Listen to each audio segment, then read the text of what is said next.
Salut à tous, ici Benjamin Blanchard. Bienvenue sur ma chaîne où l'on explore ensemble le monde passionnant des technologies modernes.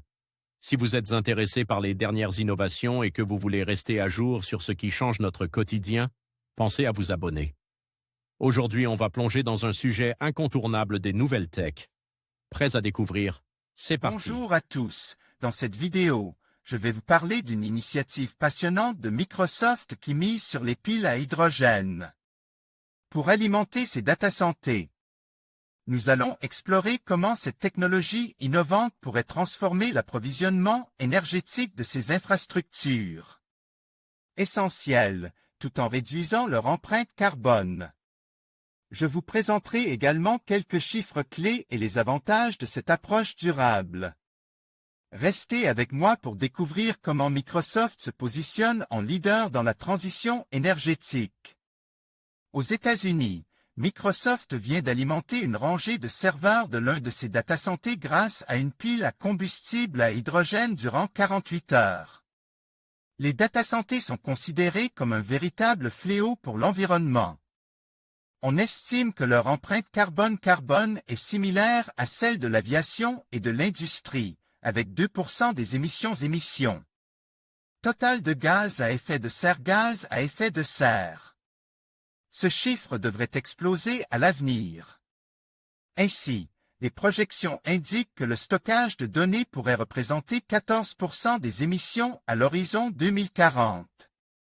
Les grands acteurs du secteur cherchent à se montrer vertueux et c'est ainsi qu'ils mènent des expérimentations à grand renfort de communication.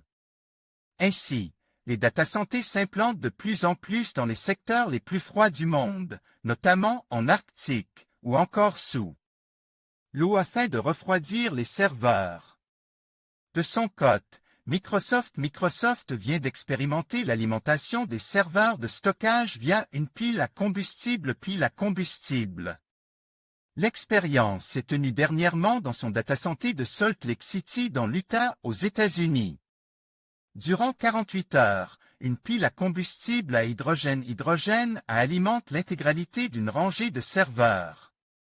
Ce test marque le début de l'engagement qu'a pris Microsoft pour réduire à néant sa dépendance au diesel afin de générer de l'électricité pour ses serveurs.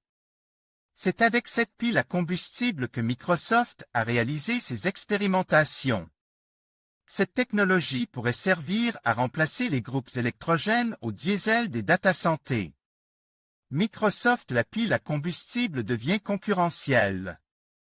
Dans un premier temps, il ne s'agit pas d'alimenter l'intégralité d'un data center, mais de supprimer les groupes électrogènes de secours fonctionnant au diesel. Ceux-ci sont utilisés en moyenne une fois par an en cas de panne du réseau électrique.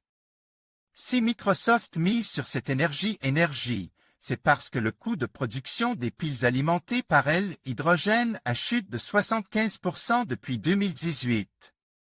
Si cette tendance se poursuit, ce procédé pourrait même devenir financièrement compétitif par rapport à l'utilisation de groupes électrogènes au diesel.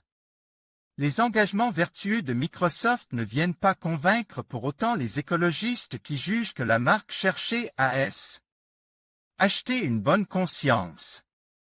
Ils considèrent également que les data centers et les outils du géant de l'informatique ainsi que ceux de son concurrent Amazon sont massivement adoptés par les entreprises du secteur des énergies fossiles. En conclusion, l'engagement de Microsoft envers les piles à hydrogène pour alimenter ses data centers marque une étape significative vers une transition énergétique durable. En intégrant cette technologie innovante, l'entreprise ne se contente pas de réduire son empreinte carbone, mais elle ouvre également la voie à un avenir où l'énergie propre devient la norme. Avec des investissements stratégiques et une vision claire, Microsoft démontrait que la durabilité et la performance peuvent aller de pair, inspirant ainsi d'autres acteurs du secteur à suivre cet exemple. L'avenir des data centers pourrait bien être alimenté par l'hydrogène, et Microsoft semble prêt à mener cette révolution.